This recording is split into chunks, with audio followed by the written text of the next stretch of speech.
뉴젠. 샬롬! 뉴젠 청소년부 친구들 모두 반갑습니다. 오늘은 국어, 결점이 있어도 너를 사랑해에 관한 이야기를 나누어 보겠습니다. 지난 시간 우리는 아브라함이 하나님께 시험을 받았던 이야기를 나누었습니다.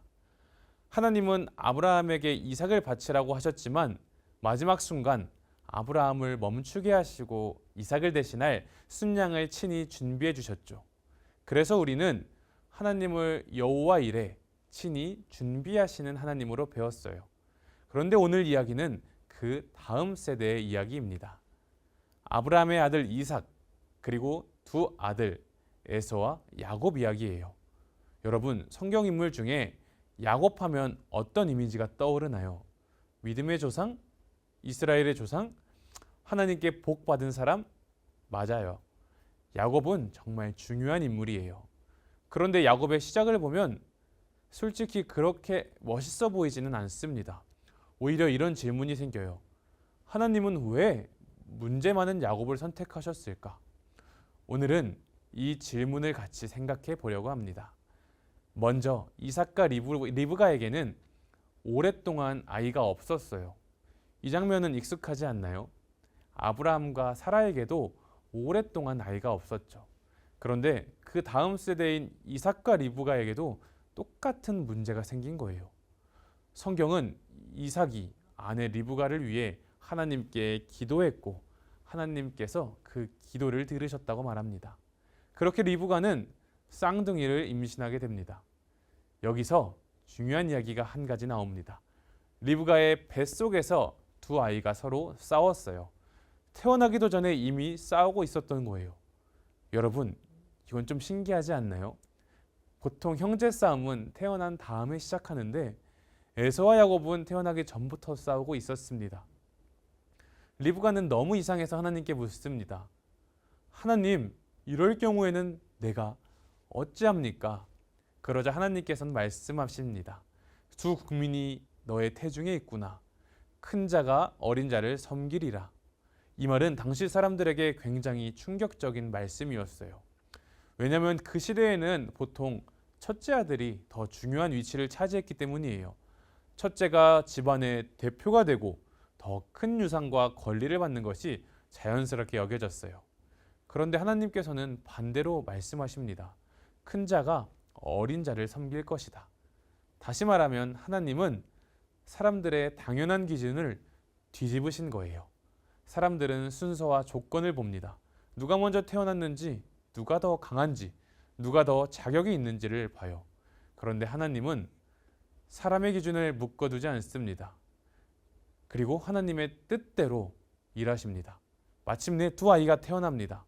먼저 나온 아이는 에서였습니다. 그는 온몸에 털이 많고 붉어서 에서라고 불렸어요. 그 다음에 나온 아이는 야곱이었습니다. 그런데 야곱은 그냥 태어난 게 아니었어요. 성경은 야곱의 형 에서 발꿈치를 잡고 나왔다고 말합니다. 그래서 그의 이름은 야곱이 됩니다. 야곱이라는 이름에는 발꿈치를 잡은 자라는 뜻이 담겨 있어요. 나중에 야곱의 삶을 보면 이 이름은 참 의미심장합니다. 야곱은 실제로 형의 장자권을 얻으려고 하고 아버지 이삭을 속이고 복을 자기 것으로 만들려고 합니다. 그러니까 야곱은 처음부터 완벽하고 순수했던 인물처럼 보이진 않아요. 욕심도 있어 보이고 계산도 하고 속임수도 있는 사람이었습니다. 그런데 여기서 중요한 질문 하나가 생깁니다.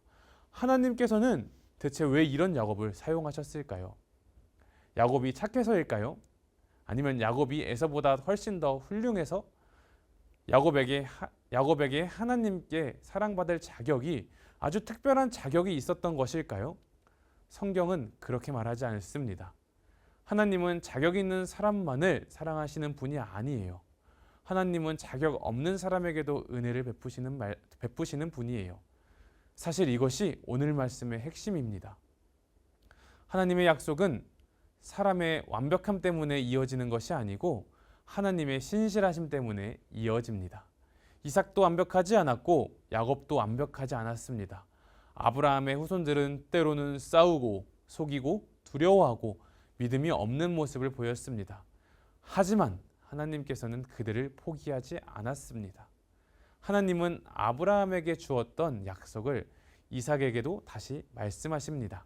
창세기 26장에서 하나님은 이삭에게 애굽으로 내려가지 말고 하나님이 지시하시는 땅에서 머물라고 말씀하십니다. 그리고 다시 약속하십니다. 내가 너와 함께 있어 내게 복을 주겠다. 내 자손을 하늘의 별처럼 번성하게 하겠다. 내 자손으로 말미암아 천하 만민의 복을 받게 하겠다라고 말입니다. 이 약속은 아브라함에게 주셨던 약속과 이어져 있습니다. 다시 말하면 하나님은 이렇게 말씀하시는 거예요. 내 약속은 아직 끝나지 않았다. 너희가 부족해도 너희가 흔들려도 나는 내 약속을 신실하게 이루어갈 것이다. 여러분, 이게 우리에게도 동일하게 큰 위로가 됩니다.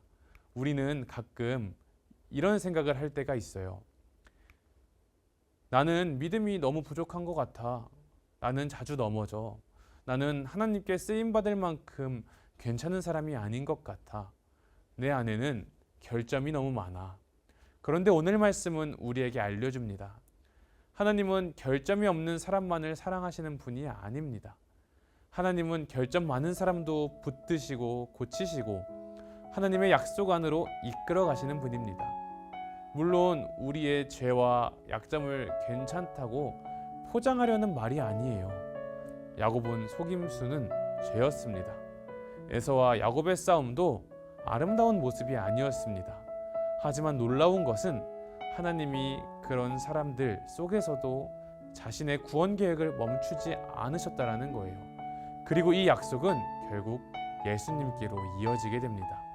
아브라함과 이삭과 야곱의 가문은 가장 완벽한 가문이 아니었습니다. 그 안에는 기다림도 있었고 불임의 아픔도 있었고 형제들의 싸움도 있었고 속임과 두려움도 있었어요. 그런데 하나님은 그 가문을 통해 예수 그리스도를 보내셨습니다. 예수님은 자격 없는 우리를 위해 오셨고 죄 많은 우리를 대신하기 위해 십자가에 죽으셨고 하나님께 사랑받을 자격이 없는 우리를 하나님의 자녀로 삼아 주셨습니다. 여러분, 그래서 오늘 말씀은 이렇게 기억할 수 있으면 좋을 것 같아요. 하나님께 사랑받을 가치 없는 사람은 없습니다. 내가 결점이 있어도 부족해도 자주 흔들려도 하나님은 자신의 백성을 포기하지 않으십니다.